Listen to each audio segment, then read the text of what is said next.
Hi, I'm Rob from HopZine.com. Thanks for joining me for another video beer review. This time we're looking at something very exciting.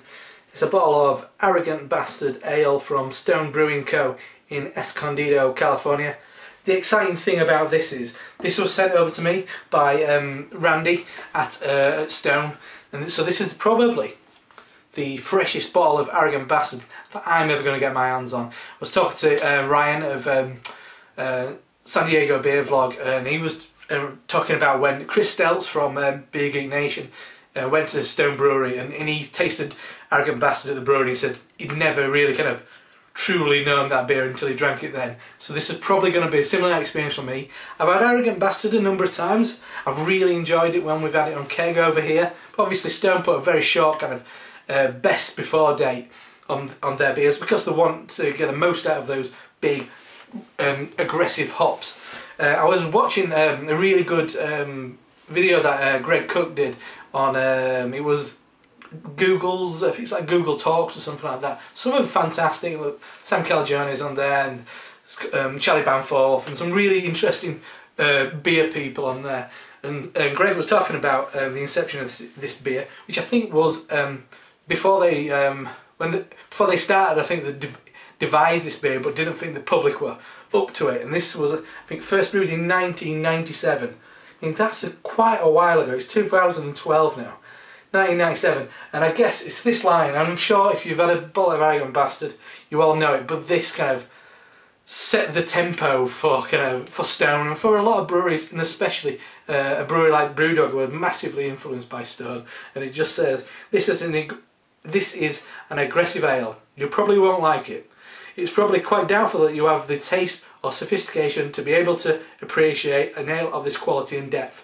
I mean, back then there weren't any decent craft beer, decent beer in America. I mean, and these guys were really setting out their stall and kind of wanting to change things and do things quite a radical way. So then, right, let's get this in glass. I've got my Stone pint glass, which is interesting because as a northerner now, Englishman, I don't really drink pints. I drink halves because I don't want to get stuck with a crap pint. So it's seldom I use a pint glass. But I've got another glass there to get the aroma. So I'll just put my bit that I'm going to drink in this glass. I'm not going to pour a full pint of Arrogant Bastard because I'm not an idiot. Because at 7.2% ABV, I'm going to show it some respect. Anyway, the beer in the glass, like a dark mahogany, beautiful clarity to it. Yeah, like a really nice kind of cherry glass look to it. I mean, it's a really fantastic looking beer. It's one of those beers that, I mean, it's such a kind of a closed secret is Arrogant Bastard. It's quite funny because I know that Stone released a book relatively recently, which Randy, who sent me this beer, was actually one of the co-authors of with Greg. And they give away a lot of recipes, I think, in that, which I'm gonna have to buy now because I want the recipes. I want to brew Levitation. I love that beer. But this is the one that they don't give away, and this is the kind of people. I remember guys on Can You Brew It on the Brewing Network. They had a stab at doing this, and everybody's always trying to clone Arrogant Bastard because nobody knows what's exactly in it. So that's gonna be really interesting. I'd say, yeah, I bet there's some Centennial in there.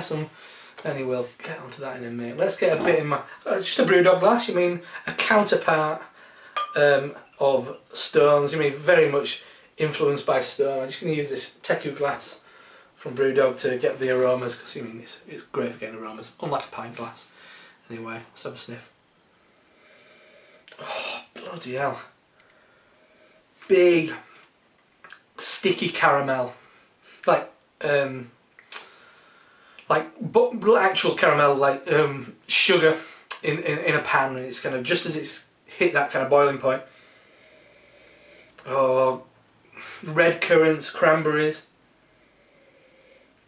pink grapefruit, Seville oranges. Oh, wow.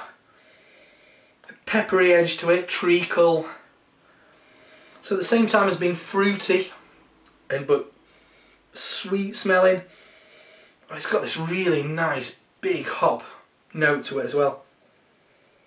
And this, I mean, this was clearly, this was a it's an American classic now, really. I mean, this is a beer classic. It's become a style on its own. I mean, if you go on Rate Beer, you see American Strong Ale.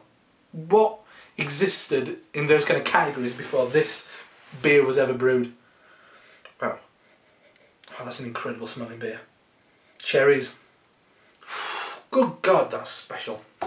Oh, I cannot wait to try it. So, cheers.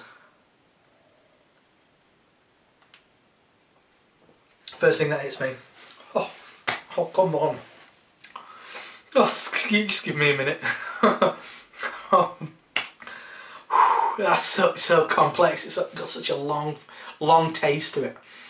First thing that hit me was this nice, full, velvety body.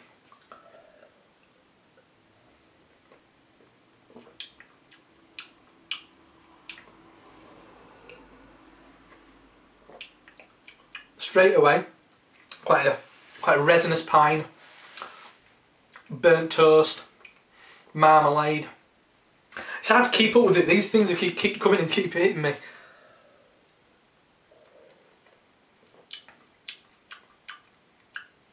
Yeah, and then those hops come, and it's very dry. And I get big resinous grapefruit, big chewy resinous pine. Once again, that kind of bitter marmalade with that kind of burnt edge to it, which, yeah, like a burnt rye bread, something like that. It does get that. It's not as peppery as rye. It's got a toffee apple edge to it as well. That burnt sugar, demerara sugar as well. I'm getting weirdly, obviously getting a load of caramel, those sweet, kind of sugary caramel.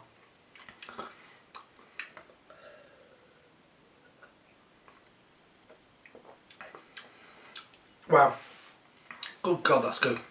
At the back end, quite prickly grapefruit, dry, yeah, really dry and cutting and bitter. It's got once again, more of that burnt marmalade.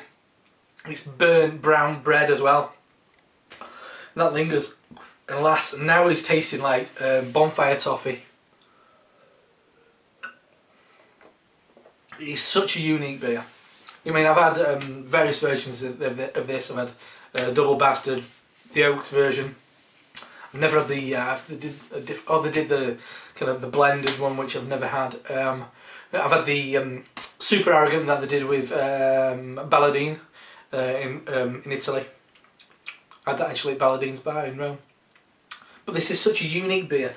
You can see the massive amount of influence this beer has. Especially one what I always kind of cite has been influenced by this is one of my favourite beers, and that's Brewdog's 5am Saint.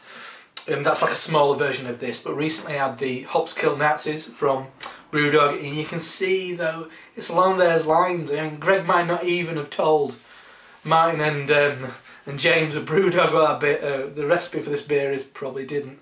Closely guarded secret. But it's a while since I've had it, and man, it just reaffirms the knowledge they have that this is a kick-ass beer. Anyway, I'm talking for far too long. So this is a bottle of Brewery Fresh, straight from the brewery in Escondido. Arrogant Bastard Ale from Stone Brewing Co in Escondido, California. Please check these guys out online at stonebrew.com. Buy some cool merchandise. Most of all, get to the bars, get to the liquor stores, get online, buy Stone beers, because if you're not, you're missing out.